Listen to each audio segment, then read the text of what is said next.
What's up, guys? Welcome back to a brand new video. Today we have 8 NBA players that will break out next season. Make sure to like and subscribe, go into the description and submit your video ideas, and let's get right into it.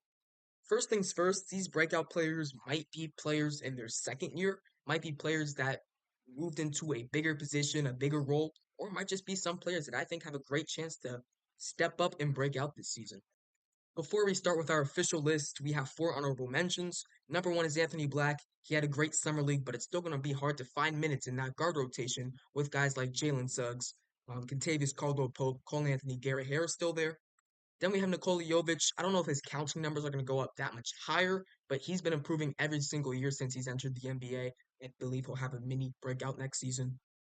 Then RJ Barrett, last year he had a great year or second half of the year with the Toronto Raptors. I think he'll continue that this year and potentially be a borderline to maybe even an all-star.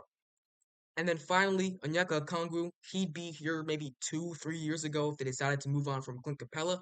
I think there's a great chance they could do that this season because they already moved on from DeJounte Murray. Maybe time to start a new core with Okongwu, with Zachary Sachet, with Jalen Johnson, with Trae Young. So if they end up moving Clint Capella, Onyeka Okongwu can also be on this list. But officially, my first out of the 8 breakout players I'll have for this list is going to be Jalen Johnson from the Atlanta Hawks. Now, if you asked me to make this video 1 year ago, I would probably have him on my list. And he did break out last season, going from 5.6 points per game to 16 points per game.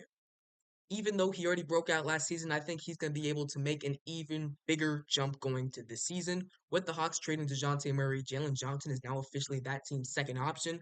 I think we can expect Jalen Johnson to have over 20 points per game. I think we expect him to have a bigger impact on defense and maybe slashing to the basket as well. That's something he's continued to get better at in the league. And I think overall, Jalen Johnson could be seeing a borderline all-star type season. And I'm excited to see what he can do as that second option with the Atlanta Hawks. And I know my official NBA prediction video comes out in about a month, but if I had to pick a most improved player right now, it might be Jalen Johnson. My next player on the list is going to be Brandon Podziemski of the Golden State Warriors. Last year, Pods averaged 9 points, 6 rebounds, and about 4 assists, while mostly coming off the bench. But I think this year, with Klay Thompson leaving, the Warriors are going to have an opportunity to have a second guy step up and become that team's second or maybe third leading scorer. While that guy could potentially be Jonathan Kuminga, maybe Andrew Wiggins, I think a sneaky underrated guy you could put there as well is Brandon Podziemski. I think he has a great chance to average 15, 16 plus points per game and be that team's next lead guard once Steph Curry retires. Overall, I expect a big season for Brandon Podziemski, and I think he is a great candidate to have on 8 NBA players that will break out this season. Next up, we're going to have Andrew Nembhard from the Indiana Pacers. Last year, he averaged 9 points and 4 assists, but when Benedict Mathurin went out for the rest of the season with an injury, it really showed what Andrew Nembhard was made of. He finished the regular season strong, getting this Pacers team to a 6 seed, but during the playoffs, after they escaped the Milwaukee Bucks in round 1, Tyrese Halliburton got injured, or at least he got injured for most of that Celtics series where they dropped. But during that series, Andrew Nembhard really stepped up and looked like a star. His pick and roll duo with guys like Pascal Siakam and Miles Turner was looking absolutely deadly, especially right there with Pascal Siakam and him looking like a true lead guard. It makes me think that if he was on another team, a team that didn't have a point guard right now, I think Andrew Nembhard could be a starting point guard on a championship team if his career continues to develop. Just like Jalen Johnson, I think Andrew Nembhard is definitely going to be another candidate for my most improved player this year. I think both guys can average maybe 4 or 5 points per game more. And Andrew Nembhard, I know he's on a team that has one of the best, if not the best passer in the NBA, in Tyrese Halliburton. Nembhard can really fill it up with 8, 9 assists per game if he was that team's lead guard. So overall, Andrew Nembhard is definitely going to be one of my breakout candidates for this season. My next player that's going to break out next season is going to be Julian Strawther from the Denver Nuggets. With the loss of Contavious Caldwell-Pope, the Nuggets are going to have another wing step up for them next year, whether that's going to be a guy like Julian Strawther, Christian Brown, Jalen Pickett, Peyton Watson, and maybe even Hunter Tyson. They're going to have someone step up. And for me, that's going to be Julian Strawther. While right away he might not earn that team starting shooting guard position, I'm going to guess it's going to go to either Peyton Watson or Christian Brown.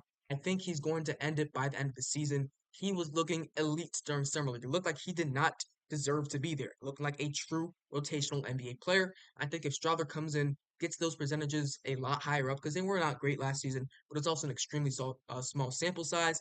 If Strava can average 10 plus points per game, shooting 35 plus from three, I think we're definitely going to see a breakout season from him. He's also one of the best young 3-and-D guys in the league as well. And at 6'7", he has the size for it too. I think Strother fits perfectly for what the Nuggets are looking for in their team's future starting shooting guard. And I think for the meantime, and hopefully for the long run, he'll be a great replacement for Kentavious Caldwell-Pope. Next up, we're going to have Shaedon Sharpe. Last year, averaged 16 points per game on only 40% shooting, but it was only in 32 games. If you asked me to make this list last year, Shaedon Sharpe would also been on this list. Both him sustaining that season-ending injury, he was never going to break out last year. So now with them moving Malcolm Brogdon, opening up more guard minutes, and I hope they end up starting Shaedon Sharpe and delegating Anthony Simons or Scoot Henderson to the bench next season, I truly think we can see a 20-plus point per game season from Shaedon Sharpe. He's one of the league's most athletic players. He's great with the ball in his hands. Overall, Shaedon Sharpe has all the tools in his game to score 20-plus points per game. We're just waiting to see it come to fruition. And like I said before, if I was the Portland Trail Blazers general manager and I had the decision whether or not to trade a guy like Anthony Simons, I think I would look to trade him and look for more assets because I like the future backcourt of Scoot Henderson and Shaedon Sharpe. Next up is going to be Nick Claxton from the Brooklyn Nets. Last year, he averaged 12 points, 10 rebounds, and about 2 blocks. But I think this year we can see a big offensive jump from him, especially because their best offensive player, Mikal Bridges, is no longer on that team. After getting that new contract and having really no cornerstone piece on that team right now, Nick Claxton should look to score the ball a lot more. I'm looking for 16, 17 points per game. Of course, around that 10, 11 rebounds per game as well. And also sustaining that defense with about 2 blocks per game. I think we could see a breakout season from Nick Claxton if he really buys into the offensive part of his game. Because he has the tools. And I guess from this Nets team as well, you can make an argument for a guy like Cam Thomas, who might average around 26, 27 points per game next season because they have no main ball handler. I guess you do have Dennis Schroeder, but he's not going to look to score like Cam Thomas is. Could also look at Cam Johnson. Of course, with Bridges no longer being there, he's going to be a higher priority on that team's scoring list. But like I said, I think Claxton will make the biggest and most noticeable jump, and he'll be I'm not going to say borderline all-star next season, but he's going to be one of the league's best centers. Next up, we're going to have Devin Vassell from the San Antonio Spurs. Last year, averaged 19 points per game, 4 rebounds, 4 assists on 47 from the field and 37 from three. I mentioned in a previous video that he reminded me a lot of young Devin Booker, and I kind of still agree with that. Obviously, if you put him on a team where the ball was only in his hands and Victor Wembanyama was not there, he's going to average a lot more points. But similar to what Chris Paul did to Devin Booker in accelerating his offensive game, I think he could do similar things to Devin Vassell, make him slightly more efficient, make him shoot slightly better shots, and overall just induce more confidence in him because I think Devin Vassell has a lot of potential in this league. I sneakily think he has all-star potential. So if there's anyone to unlock it, it's definitely going to be Chris Paul. And I think that the Spurs could potentially have a maybe playing tournament type season. They're looking to make a big jump. Next up, we have Trey Mann. Last year for the Hornets, he averaged 12 points, 5 rebounds, 5 assists on 45 from the field and 36 from three. This year with the Hornets, because they have a new coach and are looking to head in a different direction, I think we can see Trey Mann break out a lot as a 6th Man of the Year candidate this season. They brought in a guy like Josh Green who's going to probably start for them next year. So coming off the bench, Trey Mann's going to have the ball a lot in that team's second unit. And we saw how good of a scorer he was last year when he played for the Charlotte Hornets and got real opportunity. He's a naturally gifted scorer who's also a solid defender as well and a good passer at 4 assists per game. I expect to see a bit of a jump next year, maybe going around 15 points per game and being in that 6th Man of the Year conversation. I like Trey Mann a lot, and I'm glad we're going to be able to see him get a true opportunity here with the Charlotte Hornets. So that's going to be it for the video. Hope you guys enjoyed. Put down in the comment section who are some other NBA players you believe will have breakout seasons this year. Hope you guys enjoyed the video. Make sure to like and subscribe, and see you guys next time. Peace.